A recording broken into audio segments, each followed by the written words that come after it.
dua-duanya. Ya. Itu artinya kalian harus punya cita-cita dari sekarang. Punya cita-cita?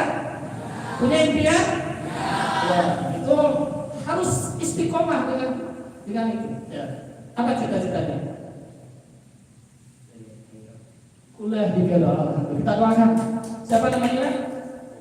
Jenny. Ya, mudah-mudahan Jenny dimudahkan di Kairo sampai jadi dokter ya, profesor ya. Dokter sekian daraja, kan lulusan dari sana itu. Ya, luar biasa ilmunya. Ya. Dan sekarang keluarnya banyak luar biasa ke Kairo ya. Ya. Dari Indonesia kenapa yang dikirim ke Kairo itu misalnya 1000, yang pulangnya yang lulus cuma 200 orang biasanya. Godanya banyak di Kairo. Karena orang Indonesia itu kreatif biasanya. Sambil kuliah, sambil bisnis. Ya, akhirnya kuliahnya lupa.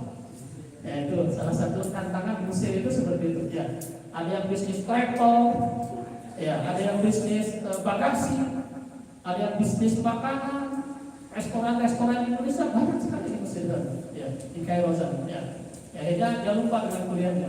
Karena sistem kuliahnya di Mesir itu ternyata berbeda dengan di Indonesia. Kalau di Indonesia kan ada kewajiban tatap muka ya.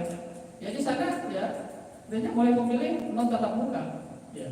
Jadi kuliah sambil bisnis ya. Cuma lupa nanti ketika bisnisnya sudah maju ya kan. Ya, biasanya orang pebisnis itu biasanya banyak lupanya juga ya. Ya.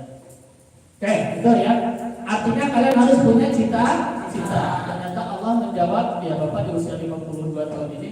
Oh iya, ternyata Allah tidak pernah tidak mendengar cerita hambanya. Waktu kecil hanya celotehan saja ingin masuk ke UGM. Ternyata anak yang dijawab ini, ya kan? Itu artinya kalian punya cita-cita harus tinggi lagi. Ya mudah-mudahan. Bila perlu kalian jangan hanya klasifikasi Indonesia saja. Bila perlu tadi, ya ke Jepang, ke Korea, ke Cina, nggak apa-apa ambil kuliahnya. Ya. Kenapa? Dengan kalian bergerak dari satu negara ke negara lain, ini hikmahnya luar biasa Bapak Ibu. Ya. Islam sekarang berkembang di mana-mana. Kalian pernah lihat ya di TV? Islam seperti bagaimana di Inggris? Bahkan sekarang keluarga perdana menteri itu sekarang hampir sudah masuk Islam. Korea Utara yang kenal dengan komunis sekarang hampir secara masif masuk Islam. Rusia boleh dilihat orang-orang Rusia pemain volinya itu semuanya pakai kerudung. Orang Indonesia main voli perempuan itu masih kelihatan auratnya. Itu orang Rusia itu luar biasa. Ya walaupun Rusia itu adalah negara komunis, tapi Islam bisa masuk luar biasa. Itu pasti berkat orang-orang tertentu yang luar biasa ya, termasuk Korea Utara. Ya, berarti kalian harus siap nanti generasi Z ini 10 atau 15 tahun kemudian siap kalian berada menjadi dai atau tabligh di Amerika Latin gitu. Siap ya? Di Uruguay, Brasil, siap? Ya. Karena kalian sudah terbiasa kan jauh dari orang tua. Ya kan? Kita di tempat jauh dari orang tua. Ya. Berapa kali sekali dalam ketemu dengan orang tua?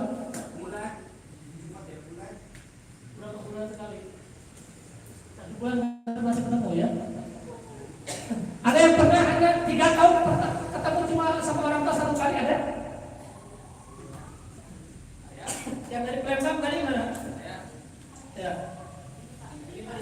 Oh ini ya. Berapa bulan sekali pulang ke Palembang? 1 tahun sekali ya. Ya. Susah nyampe ke sana. Ya. Oke. Ya mudah-mudahan itu jadikan sebuah motivasi ya. Karena biasanya orang jauh perantauan biasanya itu akan jadi ruangnya luar biasa. Ya. Kenapa di hadis Nabi dikatakan bahwa orang yang terzolimi itu doanya dikabulkan. Kenapa kira-kira? Menurut kalian, kenapa orang terzolimi misalnya kenapa dikabulkan doanya sama Allah? Kenapa? Kira-kira menurut siapa namanya? Arya, menurut Arya kira-kira kenapa? Kenapa orang terzolimi dikabulkan langsung doanya sama Allah?